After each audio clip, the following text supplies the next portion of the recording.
I am Daniel Lucas, and welcome to Book 101 Review. Book 101 is all about the books that I read for the last 40 years, and today I have my special guest. He's the author of the book Saigon Siren, no other than Mr. Antonio Iannella. So, Mr. Antonio, can you introduce yourself? Sure, sure. Yes. My name is Antonio Iannella. I live in Melbourne, Australia, and I'm 54 years old. And I've just recently published my first debut book, Saigon Siren, which is a memoir. It's called Saigon Siren, Memoir of a Stroke Recovery. I've been an artist most of my life, mainly making music, but I had my stroke 15 years ago, and through my recovery over the last so many years, I've been working on my book, and I finally got it finished recently. Yes, yes, yes. So, Mr. Antonio, can you describe the moment you realize you're having a stroke? Yeah, sure. I'm going to just show you the book cover right before I get into that. So that's the cover. It's a self-portrait that I designed, um, which I guess kind of reflects the whole story and the one eye, because I have trouble with my eye, one ear, and all those kind of things. So yeah, so it happened in 2009. I was on a family holiday with my three young daughters and their mother, and we were in Vietnam. And it was we were there for about 10 days. And on the ninth day, day before departure, we were on a trip just out of Saigon, or Ho Chi Minh City is what it's called now. But we were about an hour and a half out of that city, and we were about to enter into underground war tunnels that was built during the war in the 60s. And I just started to feel weak. And the first thing I felt was when we arrived, I felt a tingle on my palms and my ears rumbled. It was really strange, but I didn't really think much of it. When I stepped off the bus, we entered into the grounds through the gates, and we were just about to enter into the underground tunnels. And I just began to feel weak, and then I collapsed, and I lost complete control, like everything, vision, hearing, speech. Soon after speech, my body turned to jelly. They had to drag me. There was a couple of men there that helped the situation, and they had to drag me because I couldn't. I was so heavy from just a dead weight that I couldn't move or help. And they dragged me onto the bus and then to a clinic, and then from the clinic into an ambulance, and we just flew to Saigon. And that's why the book's called Saigon Siren, is because from that ambulance ride to the city, it was Saigon and Siren. It was just charging. The ambulance was just charging through the streets, like dodging and weaving and breaking and skidding. And my daughters were in the back with me and their mum. And then went into intensive care. That's when they told me I had a stroke, and I was just clinging on to life for about 5 days in intensive care. It needed a breathing apparatus. They had to suck the phlegm out of my throat. I had lost all bodily function, and then just slowly started regaining some movement in my right hand, then my left foot or left hand, and things like that. And then they moved me out of the intensive care unit into a ward. And then once I was stable enough, a rescue flight home to Melbourne, Australia was organised with a doctor and a nurse, and they got me home. And that's when my rehabilitation began. And it took about close to 3 months for me to walk again. And I walked out of hospital after 3 months. And that was really just the beginning of the journey. Then it was just adjusting to a life and disability and weakness to this hand, and balance and mobility and hearing damage and all sorts of things. But I made a strong recovery. Yes. So, how did the stroke impact your physical abilities? Initially, I was paralyzed, neck down. That was where it began. And then over the course of all the rehabilitation, I had to learn how to sit up. We spent like a couple of weeks with the physio just moving my body from side to side as she would sit behind me and just help me move. And I had to sort of rebuild the muscles through my core strength. And then, so 2 weeks of sitting up, 2 weeks of standing, and then, a month of walking. And then from all that therapy and rehabilitation and occupational therapy and hydrotherapy, all those things, it got back to walking pretty confidently. I have about 75% loss of use in this hand. There are things I struggle with, like staircases I avoid, but I look after myself. I go out walking all the time. I drive. I live independently. I make music. I write. I have a recording studio. So I've reestablished my life again.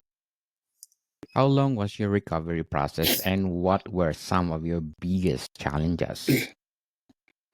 Daniel, I think, for me personally, I can only speak from my own personal account.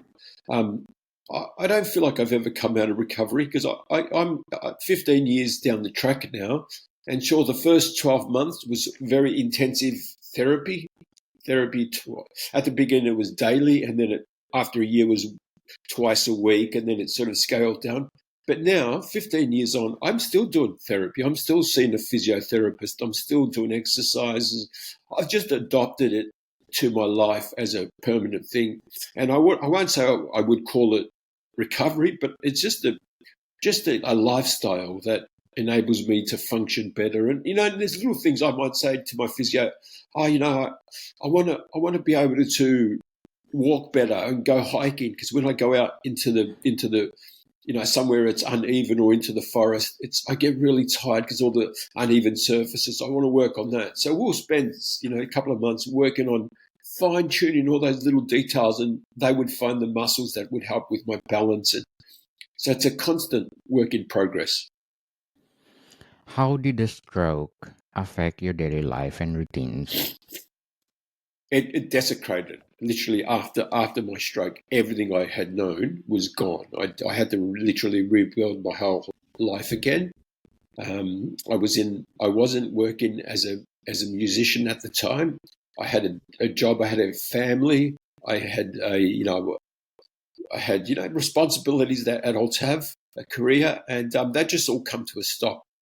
So I had to literally look at all those things and then work out, what can I do that gives my life some kind of purpose and some kind of satisfaction and making it fulfilling. And I literally just turned back to making music again and writing and then writing. So, yeah, it Did literally, sorry, go on, Danny. yes, did the stroke change your outlook on life? Yeah, it did. Absolutely, it did. First of all, some of the first things it did was it was so frightening because, when you live, when it happened, I was 38 years old, 38 years of a life that you've built and developed and worked towards. That's all of a sudden gone. So now your mindset changes, and there's a few different mindsets you can adopt. But for me, I began to go, okay, all right, this has happened. It didn't happen straight away, but after a few months of working towards walking and getting healthy again, I started to adopt more of a mindset. Okay, what can I do? I'm not going to start looking at what I can't do anymore, because that's not going to serve me. So I just began to look at what can I do, and things like little things like, I was a guitar player for 20 plus years. I couldn't play the guitar anymore. So I bought an old piano and I began playing one-handed. So I started looking at life like that. What can I do with the skills I have? Because I wasn't affected. My Right. intelligence or my processing wasn't affected. It was more my physical ability that was affected. Were there any particular exercises or therapies that help you regain mobility? I think some of the key ones are core strength. When you're working on deep abdominal muscles. I don't know if I said that right, but deep muscles in your core, so that enables you to sit up. And we may not understand this, but your core strength is everything, because you can't do things like extend your arms. You can't lean over and pick something up. You can't walk. You can't, get off a chair. So that's probably the fundamental thing that has to be developed. And that's where we began. But then from there, then you're just constantly working on the way your foot rolls on the floor, that motion. Then you're working on those things, and then you're paying attention to raising your hip. It's so many factors. It's like a domino effect where you think it's just going to be this. Because I remember going through this process. It was when I was in hospital. I was like, I just want to walk. That's what I want to do, and thinking, okay, they'll just get me back to walking really quickly. But along the way, along that journey to walking, there was being able to sit up, being able to stand up, being able to stand still, being able to move my feet, being able to hold my balance. So there was all these little steps that I just wasn't aware of. I just thought, okay, I can't walk. Let's practice and I'll walk. There was half a dozen steps in between. Very well said, Mr. Antonio, and thank you for sharing your story to the world. Thank you, Daniel. I hope people are inspired. How has your support system helped you in your recovery? I think it was one of the fundamental things that I really cherish. I have I have Italian background, so I have quite a big extended Italian family, and their support was just fundamental. I had visits. I was in hospital for 3 months, and I don't think I spent a day in hospital without a visit from someone. I had days where there'd be 12 people in my room, and they would just support me. And what was beautiful as well was seeing them smile when they see me achieve something like sit up, or I could get out of the bed, because at the beginning I had to be airlifted out of the bed. They had to use a harness and wrap it around my body and then machine me off the bed and across into a wheelchair.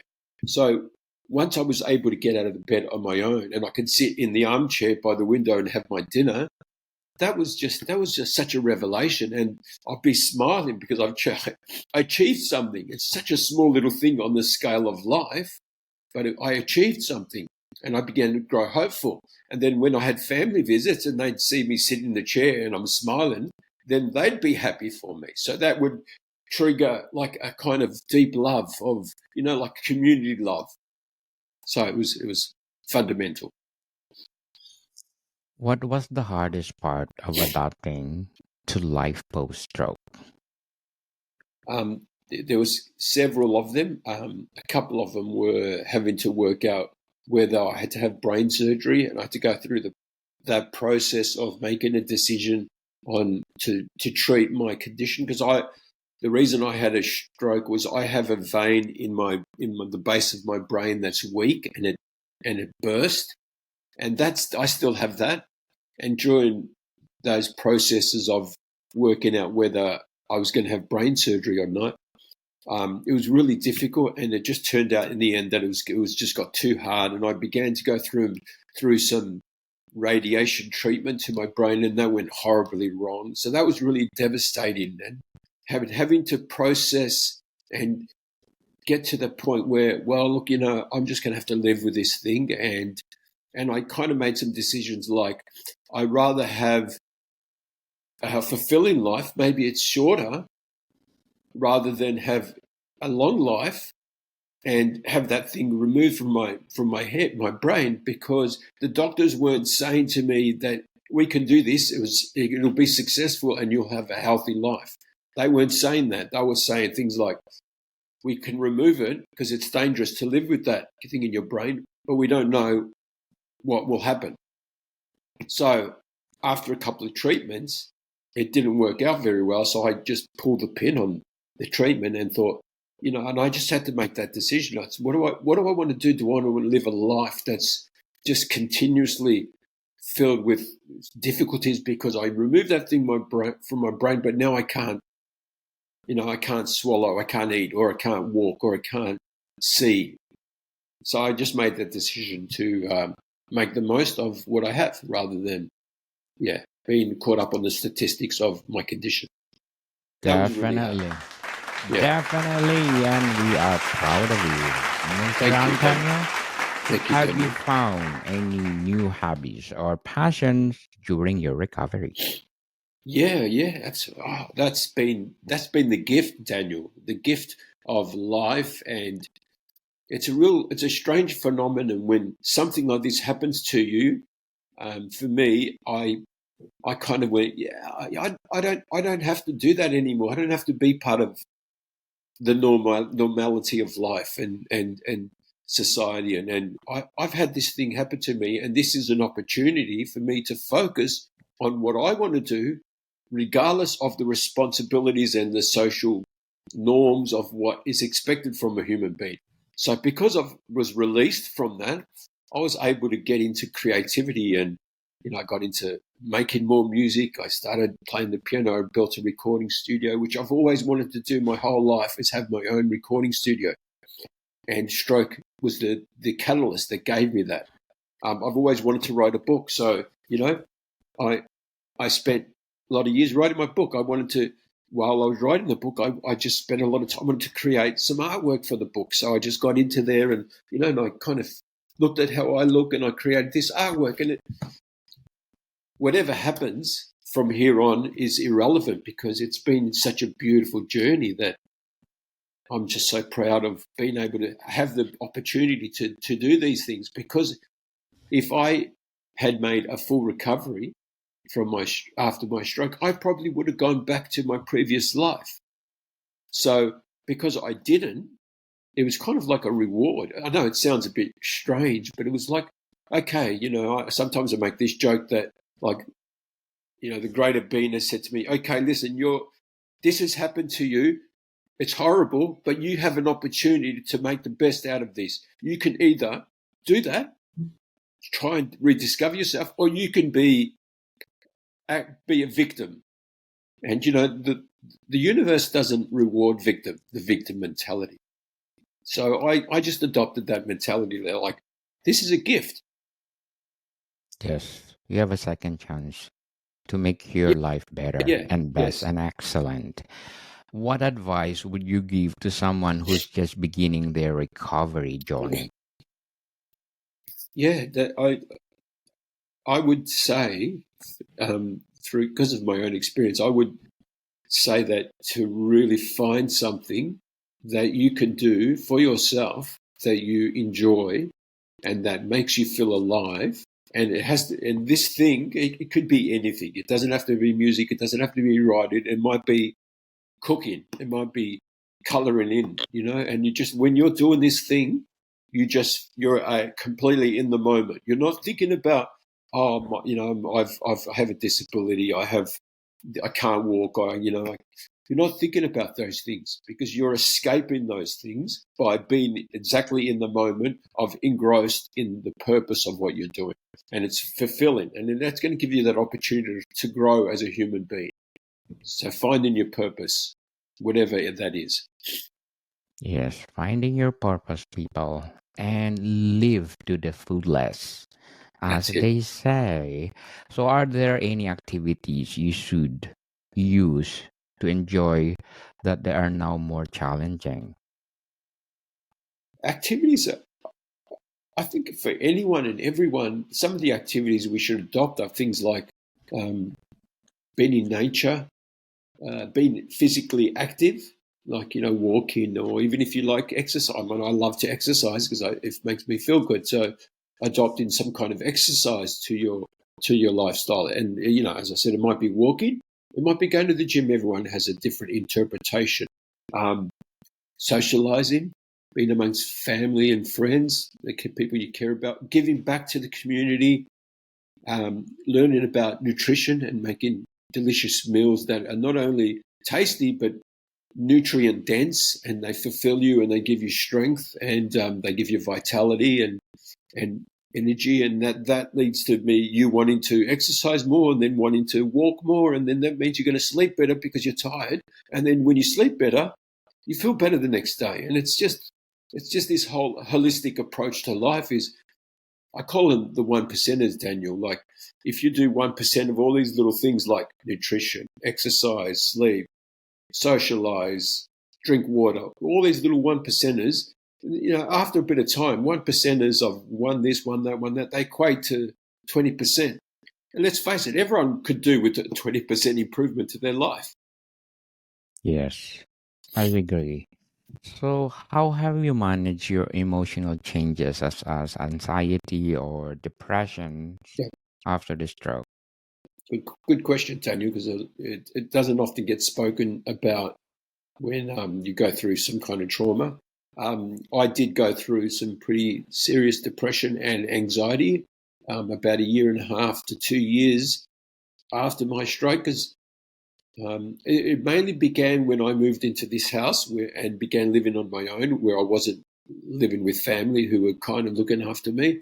And once I was alone, that's when the gravity of everything began to hit, that I was discovering that how many things I couldn't do anymore, and like how difficult it was to simple things like drain boiling water out of a pot of pasta, because you need 2 hands for that. Well, you can do it with one hand, but it's kind of dangerous.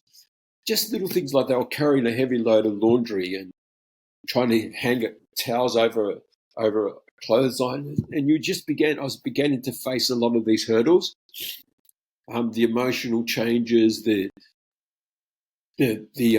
fact that I wasn't part of society anymore, and the depression hit pretty hard, and it took me a couple of years to really break through it. Anxiety as well is causing a lot of anxiety, and I saw counselors and psychologists, and and I have managed it very well since. But I still do go through some difficult times, but now I'm a bit better at managing it, and I still have a little bit of anxiety, but I use meditation to relax. I go out in nature, I go for walks, I spend time with my dog or my daughters, and it's an ongoing progress. But it's something that's for people who go through some kind of trauma, it's always there, it's always lingering. Yes. What lifestyle changes do you make to reduce the risk of another stroke? I because I had a stroke that wasn't due to my health. Um, I don't fall into that criteria. Like, there's many strokes where people have them because of lifestyle. For example, an unhealthy lifestyle might lead to high blood pressure, high cholesterol. That could increase your risk of having a stroke. So those people would have to monitor those things. But I found when I had my stroke, when I was rushed into hospital, they were checking all my vitals, and they're like, your blood pressure is perfect, your health is perfect. So because I had a bleed, which I was born with a weak vein, and that was the cause of it. But what I do, even though that is the reason, but what I do in my life now to minimize any risk of any illness, not just stroke, but cancer, heart disease, diabetes, whatever, dementia. I live an active, healthy lifestyle. I'm very cautious on what I eat. I research nutrition, and I make sure I get the right foods in my body. I have eliminated processed foods. I like to exercise. I meditate. I be creative. I help others. I've worked as a volunteer, raising stroke awareness. So I've just approached it as a holistic thing where I can do all those things that are going to help me minimize my risk. So, all the topics that we discuss, is it included to your book, Saigon Siren? Yeah. I absolutely, I go into a lot of detail from the moment it happened, how I was dragged to the ambulance, how I was in ICU, and the MRIs, and how they had to, look after me, and how they sucked the phlegm out of my throat to the rescue flight. Oh, even the difficulty, because we were in Vietnam, and we were in a hospital that all the doctors were French, so they didn't speak English. And the nurses were Vietnamese. They didn't speak very good English. I didn't speak French, or I couldn't speak at that stage. It was just so difficult. So I go through all those painful areas. And Daniel, when I was writing the book, it took me a long time to write, but the last few years when I was coming to the end of writing it and redrafting and rewriting section, I would go to the library, local library, with this laptop that I'm talking to you on, and I just would write. with the mindset that I want to write, so I'm going to go somewhere that's going to, I guess it's going to create discipline to write. This is what I'm here to do, and that's what I'm going to do, rather than being at home and getting distracted. And I'd go to the library, and I'd be going through, the moment I collapsed, the moment I couldn't, when I couldn't see anymore, and I'm in tears, bawling my eyes out, not out loud, but I got tears running down my face in the library, and I'm writing these things, remembering everything that happened. So I go through all that in the book, all the effect it has on my family, the effect it has on my kids, their mother, our relationship, my mental health, the anxiety, the radiation treatment, making music, getting back to positivity and writing the book. So it's all in there, mate. It's chock-a-block full of all that stuff. And there's a lot of information about what a stroke is and what a recovery is. And it's getting a lot of really positive feedback. And it's not only a book about, because the subject, it can be really quite dark, but I've written it in a way there's a lot of humour, a lot of, there is heartache and there's humour and there's information, and it's all just wrapped up in a package of storytelling. So to sum up our discussion, Mr. Antonio, looking back, what has been the most rewarding part of your journey as a stroke survivor? There's hard to pinpoint one. Obviously, there's things like getting back to walking out of the hospital. There's been a couple of really beautiful moments. For example, the example I'll use is when a year after I come out of hospital and I was beginning to make music again, I created a little band, and I wasn't in the band, but I had all these songs that I wrote, and I called a couple of old friends, and we created this band, and they performed my songs, and we entered into this big battle, like a band competition here in Melbourne. And we entered that, and the band just started. It wasn't like we'd been practicing for years. The band literally, hey, let's put this band together. There's a competition. Let's enter it. So that we entered the competition, and we went through. There's about 35 bands that entered, and we went through the heats. We were like runners up. One, heat 3, one heat 4, got to the grand semi-finals, won that, got into the grand final. And there we were at the grand final, and I was, I'm like a year out of hospital. I'm still walking with a massive limp. I could, still working on my speech, and the band is on stage performing my songs, and the room is full, like this pub or this club venue was full. There was like 200 people in there. Everyone's cheering, and they performed. They did a beautiful performance, and then all the other bands performed. And at the end, when the presenter got onto the stage and announced the winner, we won, and we're all before the stage, all waiting for the announcement.